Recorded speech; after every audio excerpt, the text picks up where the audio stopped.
Hi, Sudden Impact fans, and it's John with another episode of the podcast. All right, on this one, we'll be discussing the basically what happens after the Slammiversary pay per view, like going forward in terms of storylines and potential challenges and basically what happens for the NXT and TNA relationship going forward and what it could potentially be leading to in the down the line, basically, and just giving it and also giving an update on how I think uh, the situation in terms of um, getting onto getting a better distribution deal, as the one of the people in the company said a couple of weeks before the pay-per-view aired. All right, and so let's get into it. So after the pay-per-view yesterday, Slammiversary, which was the 20th edition of the Slammiversary event, uh, it was in front of a packed audience in Montreal in the Verdun Auditorium. Sorry, auditorium, if I can get my words out. And yeah, it was like 4,000 strong crowd, which is the highest attendance for TNA wrestling in over a decade, and this is even talking even more than the attendance for Hard to Kill and Rebellion, which were earlier this year. Now, this was fantastic. I mean, it just seems that TNA is picking up steam at the right possible time, and their association with NXT, I think, has made them able to highlight how good the programming is, because it introduced some NXT fans to the TNA product who may have not previously watched TNA before, or have not watched in a long time. So they were able to get more eyes on the product and Slammiversary in that way. And I'm thinking that the crossovers between TNA and NXT really helped solidify the relationship and getting the more eyeballs on TNA programming, because it meant that the viewers of NXT were more likely to buy the pay-per-view or attend or buy tickets to watch and go see Slammiversary in Montreal. And so that would, and the buzz around it was just phenomenal, basically. And basically, where to from here?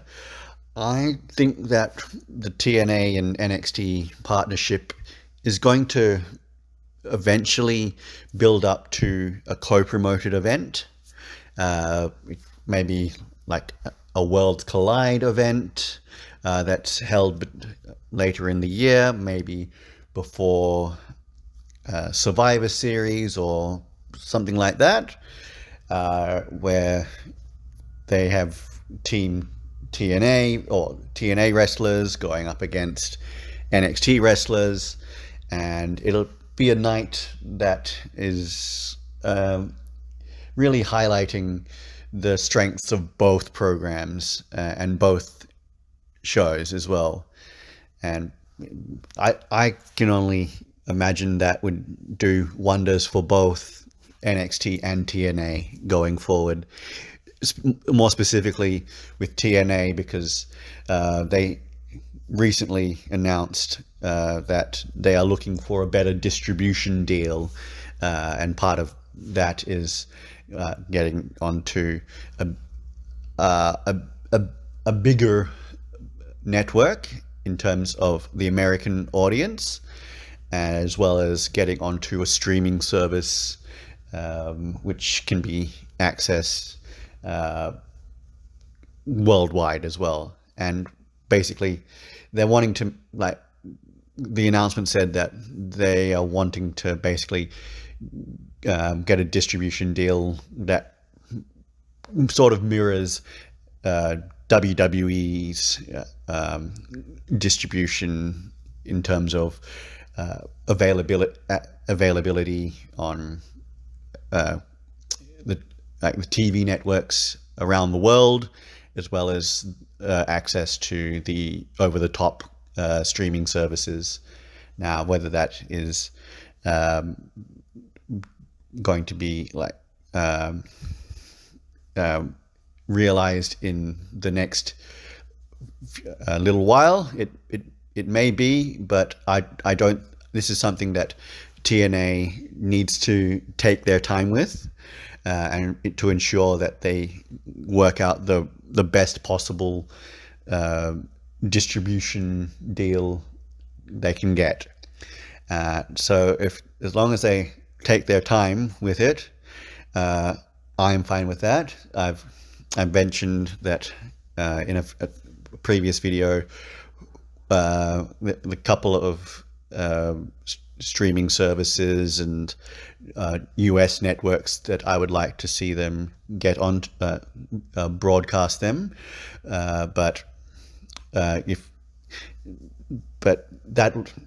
until those deals are actually sorted out, it's just speculation, and you can always catch that video, which is just popping up now on the screen.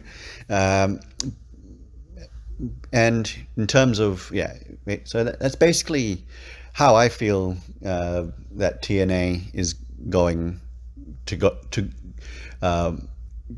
go with capitalizing on the success of Slammiversary, and potentially also with the Bound for Glory announcement.